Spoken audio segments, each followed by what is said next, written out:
Hello बच्चों, कैसे हो। बहुत लंबे टाइम के बाद, आफ्टर लॉन्ग टाइम, हम लोग फिर कुछ फिजिक्स के टॉपिक के बारे में बात कर रहे हैं। तो हम लोग जो पढ़ रहे थे वो पढ़ रहे थे electric field due to dipole के बारे में। ठीक है, मतलब हम लोग ने ये देखा था कि इलेक्ट्रिक फील्ड जो डाइपोल की वजह से जो एक्सियल पॉइंट पे था और इक्वेटोरियल पॉइंट पे था। ठीक है, तो अपन क्या देखा था कि इलेक्ट्रिक फील्ड जो एक्सियल पॉइंट पे है उसका हाफ होता है कहाँ पे, इक्वेटोरियल पॉइंट पे। ठीक है, तो आज हम लोग बात करेंगे electric field due to dipole. ठीक है ना, electric field due to dipole at any point, मतलब कि हम इस पॉइंट पे इलेक्ट्रिक फील्ड निकालने की कोशिश करेंगे जो पॉइंट हम लोगों का ना तो एक्सियल होगा ना तो इक्वेटोरियल होगा। ठीक है, तो वहाँ पे हम लोग इलेक्ट्रिक फील्ड कैसे कैलकुलेट करेंगे। ठीक है, और आपको इस सेक्शन में हम ये भी सिखाएंगे कि डाइपोल को हम ब्रेक कैसे करते हैं और हम कैसे निकालते हैं। ठीक है ना, तो आपको इस चीज़ को पढ़ने के लिए सबसे पहले कुछ पॉइंट हैं जो आपको दिमाग में, ध्यान में, हमेशा माइंड में रखना पड़ेगा। ठीक है, तो आप जैसे कि पहले पढ़े हैं कि इलेक्ट्रिक फील्ड जो होता है, यदि मान लीजिए आपका कोई चार्ज है -q, यहाँ पे चार्ज क्या है +q। क्लियर। यदि हम इलेक्ट्रिक फील्ड एक्सियल पॉइंट पे को बात करें, ये पॉइंट आपका P जो है, ये पॉइंट आपका क्या है, एक्सियल है।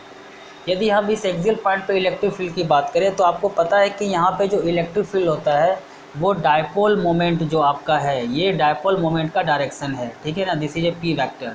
तो बेटा इलेक्ट्रिक फील्ड जो वहाँ पे होगा, यहाँ पे होगा पॉइंट P पे, ये पॉइंट P है, इसको आप पॉइंट कुछ Q से दिखा दीजिए, बिकॉज आपका P रिप्रेजेंट डाइपोल मोमेंट।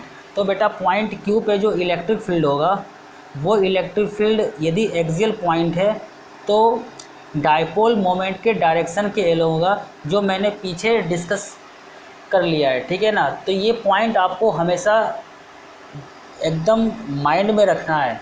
इस बात को आप अपने नोट्स में अच्छे से लिख लीजिए कि इलेक्ट्रिक फील्ड जो एक्सियल पॉइंट पे होता है वो डाइपोल मोमेंट के डायरेक्शन के एलोंग होता है। But when we are talking about equatorial point, तो इक्वेटोरियल पॉइंट पे जो इलेक्ट्रिक फील्ड होगा वो इलेक्ट्रिक फील्ड क्या होगा बेटा, वो opposite to the dipole moment होता है। ठीक है, हम एक बार फिर से रिपीट करते हैं कि इलेक्ट्रिक फील्ड एक्सियल पॉइंट पे क्या होगा, डाइपोल मोमेंट के डायरेक्शन के अलोंग होगा, और इक्वेटोरियल पॉइंट पे जो इलेक्ट्रिक फील्ड होगा वो इलेक्ट्रिक फील्ड डाइपोल मोमेंट के डायरेक्शन के जस्ट अपोजिट होगा। ठीक है ना, ये दो पॉइंट जो डायरेक्शन के अबाउट है वो आपको हमेशा ध्यान रखना है। और एक बात और है जो इसके मैग्नीट्यूड के रिलेटेड है कि आपका एक्सियल पॉइंट पे जो इलेक्ट्रिक फील्ड होता है वो इक्वेटोरियल पॉइंट के इलेक्ट्रिक फील्ड का क्या होता है, ट्वाइस होता है। ठीक है ना, तो आप ये दोनों बातें को जो है हमेशा ध्यान में रखो। अब अपन चलते हैं electric field due to dipole at any point. ठीक है ना, तो चलिए हम उस चीज़ को निकालते हैं और हम देखेंगे कैसे कैलकुलेट करते हैं। देखिए यहाँ पे जो आपका पॉइंट है, मान लीजिए कि आपका एक डाइपोल बनाते हैं। ठीक है, समझिए अच्छे से, यहाँ पे -q चार्ज है और यहाँ पे बेटा +q चार्ज है। ओके, और इसके बीच का मान लेते हैं सेपरेशन क्या है, 12 है। हमें अब उस पॉइंट की चर्चा करना है जो पॉइंट आपका ना एक्सियल हो ना इक्वेटोरियल हो। ठीक है ना, किसी पॉइंट, मान लीजिए कि आपका कोई पॉइंट यहाँ पर P है। ठीक है ना, अब इसके मिड पॉइंट से इसे क्या कर दिया, इसे पॉइंट P को मैंने ज्वाइन कर दिया। अब इस पॉइंट जो P है, ठीक है, इस पॉइंट पे यदि मुझे इलेक्ट्रिक फील्ड निकालना है तो आप देख रहे हैं कि ये पॉइंट जो P है वो तुम्हारा ना इक्वेटोरियल है ना तुम्हारा एक्सियल है।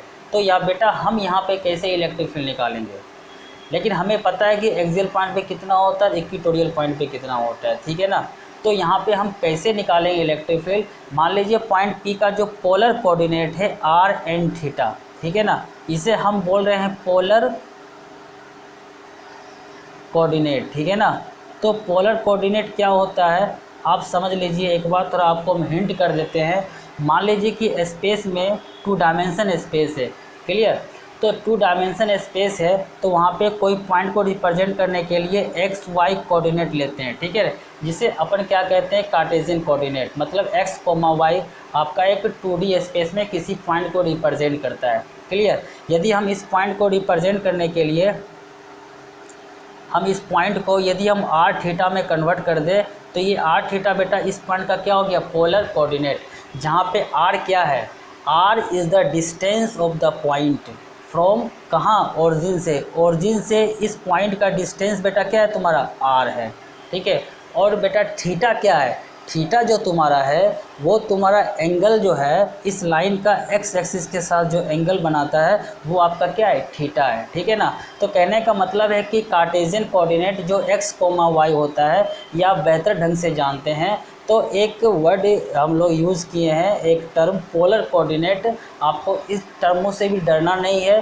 पोलर कोऑर्डिनेट भी एक पॉइंट को 2D स्पेस में, यहाँ पे हम 2D स्पेस यूज कर रहे हैं, 2 डायमेंशनल, मेरे कॉपी पे एक पॉइंट है, हो सकता है इट में भी पॉसिबल कि आपका ये 3 डायमेंशनल हो, तो पोलर कोऑर्डिनेट आपका 3 डायमेंशन में भी होता है, ठीक है। आपको इसकी चिंता करने की कोई बात नहीं है। बट अपन यहाँ पे 2 डायमेंशन है, जैसे बस आपको ये समझना है कि किसी पॉइंट को एक्स कोमा वाई से रिप्रेजेंट कर सकते हैं तो सेम पॉइंट को हम आर थीटा से भी रिप्रेजेंट कर सकते हैं, जहाँ पे एक्स और वाई जो है आपका कार्टेशियन कोऑर्डिनेट है एक्स कोमा वाई, और आर थीटा जो है आपका पोलर कोऑर्डिनेट है, ठीक है। आर क्या है बेटा आपका आर जो है उस पॉइंट का डिस्टेंस है कहाँ से ओरिजिन से, ठीक है ना। और थीटा क्या है, जो वो लाइन है वो लाइन एक्स एक्सिस के साथ कितना एंगल बनाता है वो आपका क्या है थीटा है।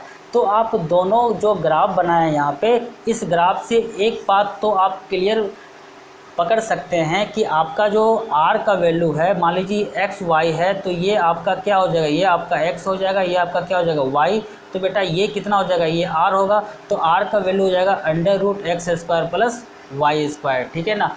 कहने का मतलब ये है कि कार्टेशियन कोऑर्डिनेट्स को हम लोग पोलर कोऑर्डिनेट्स में भी कन्वर्ट कर सकते हैं। एक बात आपको मैं बता देता हूँ, इसका ज़्यादा नीड नहीं है, ठीक है। बट हम जो पोलर कोऑर्डिनेट टर्म यहाँ पर यूज़ किए हैं, ठीक है ना, हम आर थीटा यूज़ कर करके आर का क्या मीनिंग है और थीटा का क्या मीनिंग है अपन वो भी बता कर करके आगे बढ़ सकते हैं। बट हमने जब पोलर कोऑर्डिनेट आपको बता दिया तो इसलिए जो है थोड़ा डिस्कस कर देते हैं व्हाट इज़ पोलर कोऑर्डिनेट, ठीक है ना।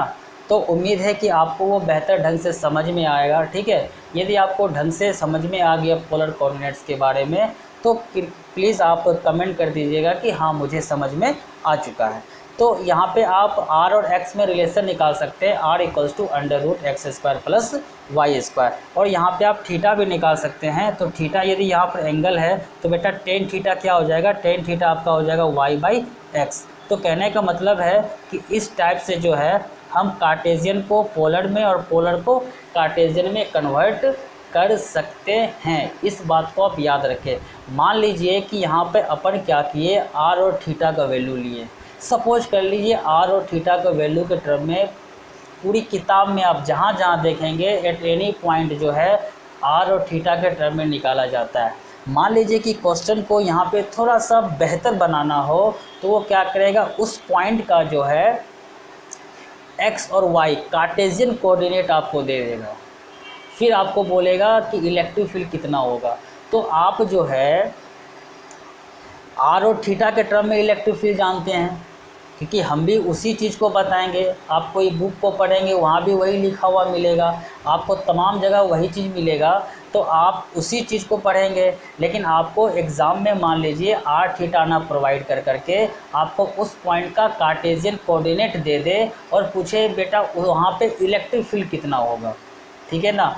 तो ऐसे प्रॉब्लम में आपको जो है ये कन्वर्ट करने के लिए आपको आना चाहिए कि हम x और y से हम लोग r और थीटा कैसे कैलकुलेट कर सकते हैं। क्लियर, ये आपको कैलकुलेशन आना चाहिए। यदि आपको ये आता है तो आप तुरंत उस x y को देख करके वहाँ से आप r और थीटा कैलकुलेट कर सकते हैं, ठीक है। जैसे मान लीजिए कि आपको सपोज कर ले कि आपको ऐसा प्रॉब्लम, देखिए बात क्या है कि आपको हम एकदम जनरल कंसेप्ट बता रहे हैं, ठीक है ना, ताकि आप सारे प्रॉब्लम्स को आप क्लिक कर सकें, ठीक है ना। आप इतने लेक्चर्स देखे हैं और ये भी आप लेक्चर देख रहे हैं, तो चीज़ें बहुत ही बेसिक आपको पता होना चाहिए, क्योंकि प्रॉब्लम को हमेशा वहीं से टर्न किया जाता है, ठीक है। तो मान लीजिए माइनस क्यू और या ये ओरिजिन है, ये एक डायपोल का फॉर्मेशन किया है, तो मान लीजिए कि हमें यहाँ पे इलेक्ट्रिक फील्ड निकालना है और यहाँ पे इसकी जो वैल्यू दिया हुआ है, मान लीजिए पॉइंट का 2 और 4, मान लेते हैं कि 2 और 4 पॉइंट दिया हुआ, सपोज कर लीजिए, कोई प्रॉब्लम यहाँ पे नहीं है, ठीक है। आपको हम एक प्रॉब्लम मेंशन यहाँ पे नहीं कर रहे, बट आपको बता रहे हैं कि प्रॉब्लम कैसे अच्छा बनाया जाता है। तो आपको 2 और 4 पे निकालना है, तो ये तो 2 और 4 पॉइंट है, तो ये तो आपका कार्टेशियन कोऑर्डिनेट है। तो यहाँ से आप जानते हैं कि आर मास्टर बताया था √x² + y², 2² + 4²। बेटा यहाँ से आपका x का वैल्यू तुरंत निकल गया। जब आपका x का वैल्यू निकल गया तो यहाँ से ये एंगल क्या है बेटा, आपका थीटा है। तो यहाँ से आप क्या कर सकते हैं, tan थीटा भी निकाल सकते हैं 4/2। देखिए आपका यहाँ पे tan थीटा का वैल्यू भी निकल गया। जब आपका tan थीटा भी निकल गया तो आपको जो भी रिक्वायरमेंट है बेटा, sin थीटा रिक्वायरमेंट है, cos थीटा रिक्वायरमेंट है, जो भी रिक्वायरमेंट हो, व्हाटएवर, कोई भी ट्रिगोनोमेट्रिक रेशियो आपको पता करना है तो आप आराम से निकाल सकते हैं। देखिए कितनी अच्छी चीज़ें हैं, कितना इम्पोर्टेंट कंसेप्ट है, ठीक है ना। आपको वहाँ पे पूछ रहा है, यदि मान लीजिए आपको इलेक्ट्रिक फील्ड यहाँ पे पूछे, तो यहाँ पे पूछेगा बेटा, तो यहाँ पे x क्या हो जाएगा, नेगेटिव हो जाएगा, y क्या हो जाएगा, पॉजिटिव हो जाएगा, ठीक है ना। ऑटोमेटिकली आप जब एंगल निकालें, एंगल क्या निकल जाएगा आपका, नेगेटिव निकल जाएगा। तो इस टाइप से हम लोग क्या करेंगे, अपन उस चीज़ को आराम से देख सकते हैं, ठीक है ना। तो ये रहा आपका पोलर कोऑर्डिनेट और कार्टेशियन कोऑर्डिनेट का रिलेशन। इसका हम बाद में जो है कुछ अच्छे प्रॉब्लम्स को हम खुद से दे करके आपको इस पॉइंट का इम्पोर्टेंस आपको हम समझा देंगे। यदि आप प्रैक्टिस करते हैं, ठीक है, या क्वेश्चंस हम भी आपको देंगे, उसमें यदि आप प्रैक्टिस करते हो तो आपको ऐसे क्वेश्चंस मिलेंगे जहाँ पे इस पॉइंट का बहुत ही इम्पोर्टेंट है, ठीक है ना। चलिए अब हम बात करते हैं कि हम उस पॉइंट P पर पहले r थीटा के टर्म में कैसे इलेक्ट्रिक फील्ड निकालें। सबसे इम्पोर्टेंट पॉइंट ये है, ठीक है ना। तो निकालने के कई सारे मेथड्स होते हैं, बुक में कई सारे मेथड दिए हुए हैं। तो अपन क्या करेंगे, उस लॉन्ग मेथड पे नहीं जा करके अपन क्या करेंगे, बहुत शॉर्ट मेथड में हम लोग यहाँ पे कैलकुलेट कर सकते हैं। चलिए तो देखिए बेटा, यहाँ पर क्या है कि डायपोल मोमेंट का जो डायरेक्शन है बेटा, ये इधर है, this is your dipole moment, clear. अब जो ये डायपोल मोमेंट है, तो यहाँ पे जो इस डायपोल मोमेंट के रिस्पेक्ट में ये जो पॉइंट है ना एक्सियल है ना आपका इक्वेटोरियल है, ठीक है। अब हम क्या करेंगे, अब हम क्या कर सकते हैं, तो हमें पता है ये एंगल क्या है, थीटा है, क्या है, थीटा है। तो इस डायपोल का क्या करें आप, दो कंपोनेंट ब्रेक कर ले, एक कंपोनेंट आपका ये हो जाएगा और एक कंपोनेंट बेटा आपका ये हो जाएगा।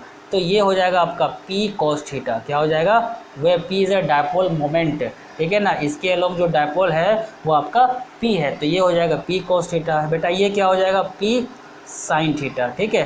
देखिए इस टाइप से हमने डायपोल को क्या कर लिया, ब्रेक कर लिया। अब जब हमने डायपोल को ब्रेक किया तो आप देखें जो P cos थीटा है, इस P cos थीटा के वजह से डायग्राम यदि ज़्यादा गंदा हो जाए तो हम डायग्राम फिर से बना लेंगे, ठीक है ना, आप उसकी चिंता मत करें।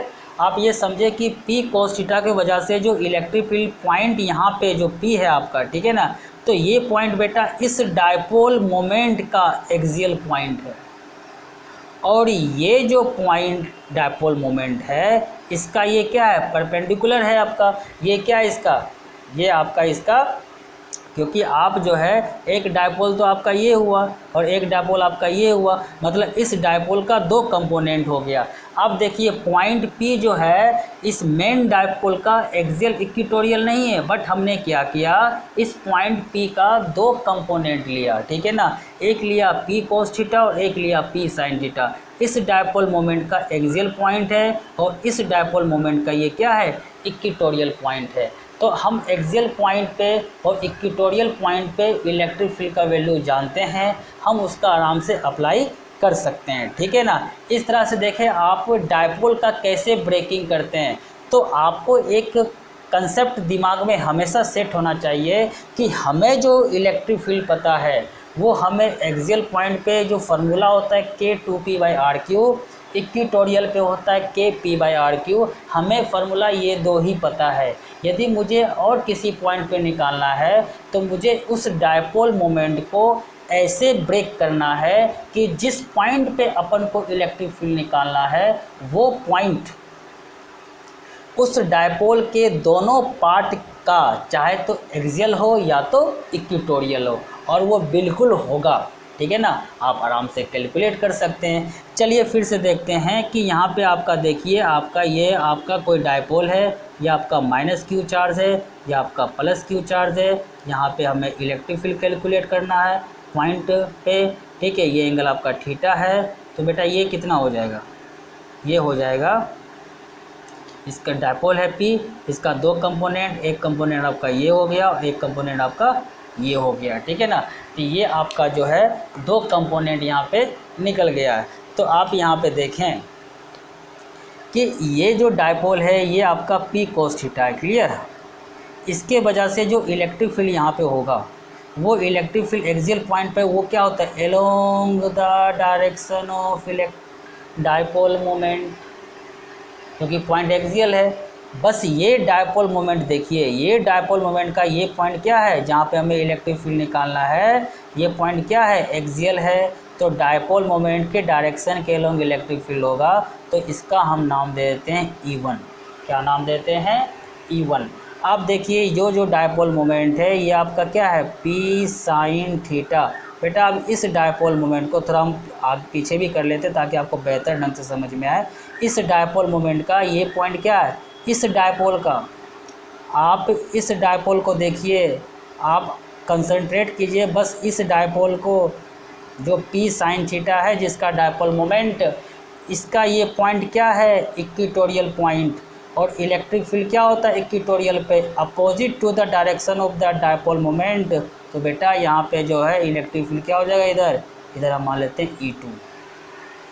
तो इस टाइप से हम लोग E1 और E2 देख लिए। बताइए E1 का वैल्यू क्या हो जाएगा, E1 का वैल्यू बेटा हो जाएगा K2, क्योंकि E1 क्या एक्सियल पॉइंट 2P, तो यहाँ पे डायपोल मोमेंट कितना है, cos थीटा, तो क्या लिखेंगे P cos थीटा अपॉन ये डिस्टेंस बेटा कितना है RQ, तो हम लोग RQ लिख लिया आराम से। क्लियर। E2 कितना हो जाएगा, यहाँ पे हम लोग E2 भी निकाल लेंगे, K E2 क्या है, electric field due to the dipole whose dipole moment is P sin theta, और ये इसका इक्वेटोरियल है, तो क्या लिखेंगे, केवल P sin theta by RQ। Clear. तो इस टाइप से आपका E1 और E2 निकल गया। तो यहाँ पर यदि नेट इलेक्ट्रिक फील्ड की बात करें, दोनों इलेक्ट्रिक फील्ड बेटा आपस में क्या है, दोनों परपेंडिकुलर है। तो यहाँ पे E नेट क्या हो जाएगा, E नेट यहाँ पे हो जाएगा अंडर रूट E1 का स्क्वायर प्लस E2 का स्क्वायर। ठीक है, ये आपका निकल जाएगा यहाँ पे। अब देखिए तो यहाँ पे देखिए यदि हम यहाँ पे P यदि इसका स्क्वायर करेंगे तो K स्क्वायर होगा। ठीक है, और यहाँ भी K स्क्वायर होगा, यहाँ भी P स्क्वायर होगा, यहाँ भी P स्क्वायर होगा, यहाँ भी RQ का स्क्वायर, यहाँ भी RQ स्क्वायर। तो KP बाई RQ हम सीधे बाहर निकाल लेते हैं। क्लियर। अंदर में बेटा क्या बच जाएगा बताइए, 2 cos थीटा। क्या बचेगा, 2 cos थीटा का स्क्वायर बोले तो 4 cos स्क्वायर थीटा। आपको पॉइंट समझ में आ रहा होगा अच्छे से। 4 cos स्क्वायर थीटा प्लस यहाँ पे क्या हो जाएगा बेटा, यहाँ पे हो जाएगा साइन स्क्वायर थीटा। ठीक है ना। तो हम लोग क्या देख रहे हैं, जो ई नेट का जो वैल्यू होता है ये आपका वैल्यू ये निकल गया। क्लियर। क्या निकल गया बेटा, KP by RQ 4 cos square theta plus sign square theta. ठीक है ना, आपको कोई तकलीफ़ नहीं होना चाहिए यहाँ पे। इस फार्मूला को और हम और सिंपल करेंगे, देखिए वो कैसे करते हैं, क्योंकि कुछ स्टैंडर्ड फार्मूला है आपको देखना पड़ेगा। तो आप देखें जो इलेक्ट्रिक फील्ड का जो वैल्यू आया था वो कितना आया था, √4 cos square theta plus sign square theta KP by RQ। Clear. ये भी आपका एक फार्मूला है, क्योंकि जो स्टैंडर्ड है वो तो हम लाएंगे ही लाएंगे। ठीक है, कभी कभी क्या होता है कि ऑप्शन में स्टैंडर्ड फार्मूला नहीं मिलता है, अब बच्चे उसी को खोजते हैं। ठीक है ना, इसलिए आपको हर फॉर्मेट में पता होना चाहिए। चलिए हम क्या करते हैं, KP बाई RQ लिख लेते हैं, और यहाँ पे देखिए 4 cos स्क्वायर थीटा है, इसको क्या लिखेंगे, 1 माइनस साइन स्क्वायर थीटा। तो 4 हो गया, अंदर में बचेगा 1 minus sign square theta plus क्या हो जाएगा यहाँ पे साइन स्क्वायर थीटा। तो क्या होगा के पी बाई आर क्यू, क्या हो जाएगा 4 minus 4 sine square plus sine square क्या हो जाएगा -3 साइन स्क्वायर थीटा। तो आपका ये भी निकल गया formula 4 minus 3 sine square theta. Clear. और देखिए k P by r cube 4 cos square theta है, साइन स्क्वायर थीटा है, इसको आप कन्वर्ट कर दीजिए 4 कोस स्क्वायर थीटा को रहने दीजिए, साइन को लिखिए 1 माइनस कोस स्क्वायर थीटा। बताओ बेटा क्या निकल जाएगा के P by r cube √1 plus 3 cos square. ये भी आ गया। तो ये आपके फार्मूला स्टैंडर्ड है जो कई बुक में लिखा हुआ रहता है, लेकिन आपको ये भी ध्यान रखना है, ये भी ध्यान रखना है, ठीक है ना। आपको किसी एक को रखेंगे आप कन्वर्ट कर सकते हैं आराम से। तो बेटा ये इलेक्ट्रिक फील्ड हो गया due to electric dipole at any point, किसी भी पॉइंट पर हम निकाल सकते हैं जहाँ पे थीटा क्या आपका, थीटा आपका एंगल है, किससे, जिस पॉइंट पे निकाल रहे हैं इलेक्ट्रिक फील्ड, ठीक है, वो जो लाइन है और डायपोल मोमेंट के साथ जो एंगल बना रहा है वो आपका थीटा है, ठीक है ना। अब देखिए यहाँ पे हम जो इस फार्मूला से जो हम पहले पढ़े हैं रिज़ल्ट, वो रिज़ल्ट हम इजीली कैलकुलेट कर सकते हैं, ठीक है ना। आप क्या पढ़े हैं बताइए। आप पढ़े हैं कि एक्सियल पॉइंट पे जो इलेक्ट्रिक फील्ड होगा ये डायपोल के अलोंग होगा और के 2p बाई क्या होगा आर क्यू होगा। क्लियर।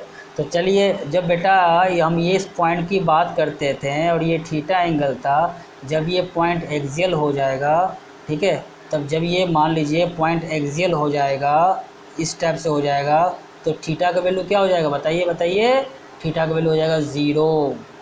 क्या हो जाएगा 0। तो यदि हम एट एक्सियल की बात करें तो वहाँ पे थीटा का वैल्यू 0, तो इलेक्ट्रिक फील्ड जो होगा वो एक्सियल पे कितना आ जाएगा के P by are cube 1 plus 3 cos square theta, cos 0 का वैल्यू 1 होता है, 3 + 1 4, तो क्या निकल जाएगा 2, तो यहाँ आ जाएगा 2।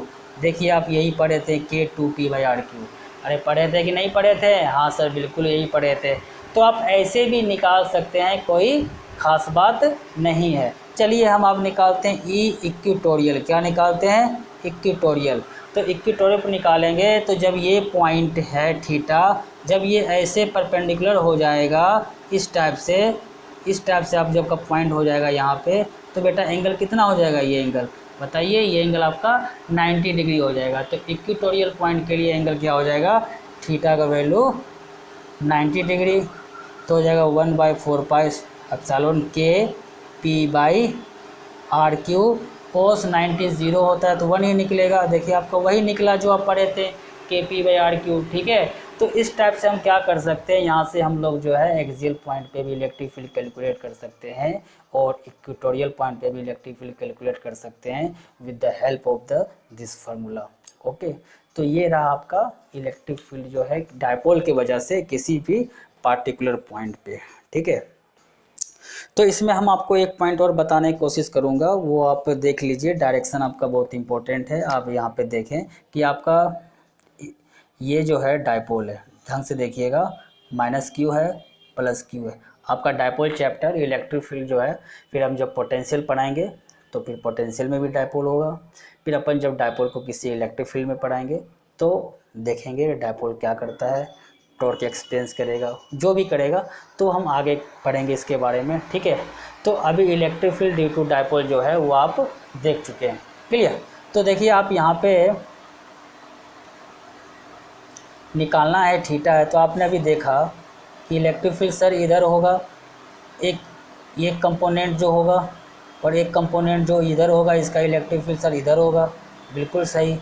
तो यहाँ पे क्या निकल गया आपका, और यहाँ पे जो नेट इलेक्ट्रिक फील्ड होगा दोनों एग्जैक्टली इक्वल नहीं है, ठीक है ना। एक क्या है आपका, एक आपका है k 2p cos theta by are cube, और ये एक क्या है k p sine theta by are cube. देखिए दोनों इलेक्ट्रिक फील्ड इक्वल नहीं है, तो जो नेट होगा ये इसको बाइसेक्ट तो नहीं करेगा, ठीक है ना। तो नेट जो होगा जिसका मैग्नीट्यूड ज़्यादा होगा उधर आपको टिल्ट करेगा यहाँ पे, तो आपको कुछ नेट इलेक्ट्रिक फील्ड यहाँ पे होगा ई नेट। क्या हो जाएगा? ई नेट, ठीक है ना। यही हम लोग ई नेट जो इलेक्ट्रिक फील्ड जो है उसी का अपन क्या किए, मैग्नीट्यूड निकाले हैं। तो ये बेटा ये ई नेट का डायरेक्शन है।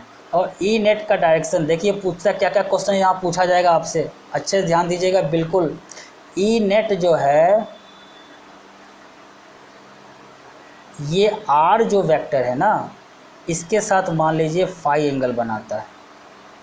आपसे पूछेगा फाई, तो बेटा बताओ टेन फाई का फॉर्मूला क्या लिखोगे? क्या लिखोगे टेन फाई का फॉर्मूला? परपेंडिकुलर ये अपॉन बेस, परपेंडिकुलर क्या हो जाएगा? के p sine theta by r cube upon base क्या हो जाएगा? K 2p sine theta by r Q.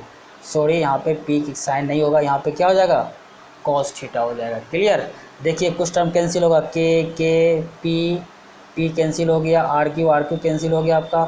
Sign theta by cos theta क्या हो गया? Tan theta. तो यहाँ से क्या निकला? यहाँ से एक अच्छा रिलेशन निकला, टेन फाई इक्वल्स टू 1/2। यहाँ 2 है, 1/2 tan theta. This is again important result. ये भी आपका बहुत ही इम्पोर्टेंट रिजल्ट है, जहाँ पे थीटा क्या है? थीटा जो है इस लाइन जो है ये डायपोल के साथ एंगल कितना बना रहा है? थीटा। और बेटा फाई क्या है? फाई जो है angle between the net electric field, net electric field with कौन सी लाइन? ये लाइन, ठीक है ना। ये सब आप सब सारे टर्म को अपने दिमाग में रखिएगा। आपको कौन सा एंगल पूछा जा रहा है, कौन सा एंगल नहीं पूछा जा रहा है, ठीक है ना। तो इस टाइप से हम लोग जो है डायरेक्शन थीटा पे भी कमेंट कर सकते हैं, थीटा कौन सा पूछा जा रहा है, कौन सा थीटा नहीं पूछा जा रहा है। क्लियर?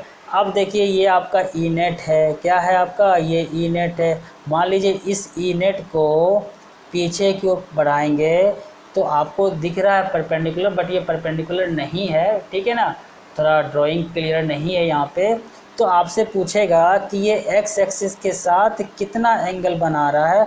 अब मान लीजिए आपसे ये एंगल पूछा जाएगा, तो आप ये एंगल यहाँ पे कैसे कैलकुलेट करेंगे? तो बेटा देखो यहाँ पर ये लाइन और ये लाइन और ये एंगल फाई है, तो बेटा ये भी एंगल क्या हो जाएगा? फाई हो जाएगा। क्लियर? जब बेटा ये आपको थीटा पता है, ये फाई पता है, तो क्या आप ये एंगल नहीं निकाल सकते हो? जब आप ये एंगल निकाल सकते हो तो आप ये भी एंगल निकाल सकते हो। तो इसका मतलब है ये एंगल कुछ नहीं होगा, दोनों एंगल का क्या होगा? सम हो जाएगा।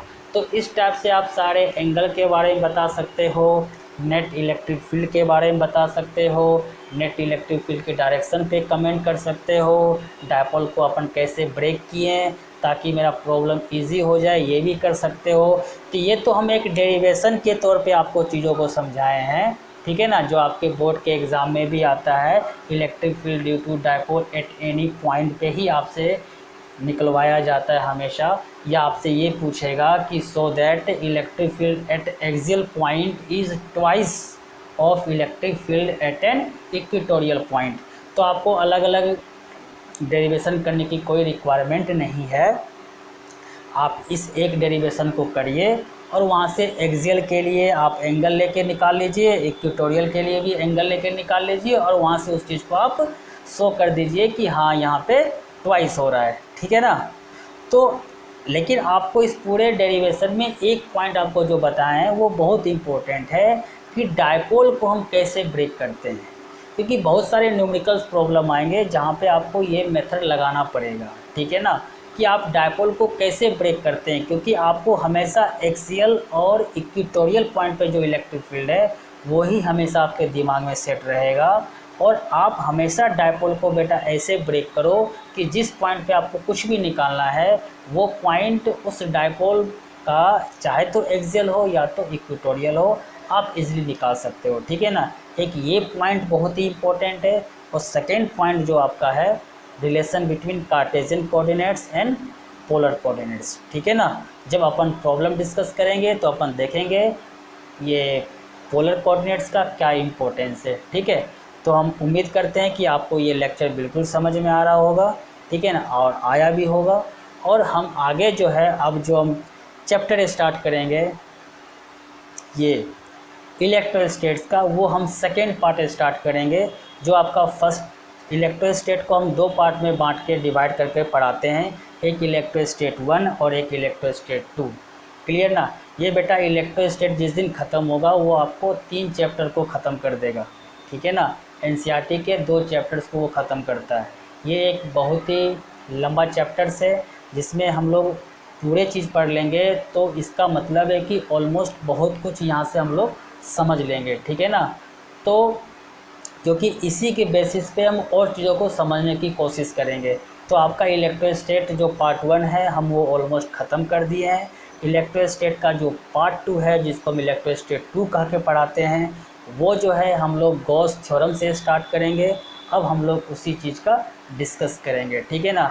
जब हम पोटेंशियल देखेंगे तो फिर हम इस डायपोल सेगमेंट को लाएंगे, वहाँ पे फिर हम पोटेंशियल निकालेंगे, electric potential due to dipole at axial point, at equatorial point, at any point, ठीक है ना। तो हम पोटेंशियल भी निकालेंगे और उस पोटेंशियल के फार्मूला से भी हम इलेक्ट्रिक फील्ड की कैलकुलेट कर सकते हैं। बेटा एक बात हमेशा ध्यान रखना, यदि कोई चार्ज कन्फिग्रेशन की वजह से किसी स्पेस में किसी पॉइंट पे यदि आपको इलेक्ट्रिक फील्ड पता है तो आप इलेक्ट्रिक पोटेंशियल कैलकुलेट कर सकते हो, इलेक्ट्रिक पोटेंशियल पता है तो आप इलेक्ट्रिक फील्ड भी कैलकुलेट कर सकते हो। यानी कि दोनों जो टर्म है, चाहे वो पोटेंशियल हो या इलेक्ट्रिक फील्ड है, आपको कुछ भी पता हो तो आप दूसरे को कैलकुलेट कर सकते हैं। ये दोनों में एक रिलेशन होता है, ठीक है ना।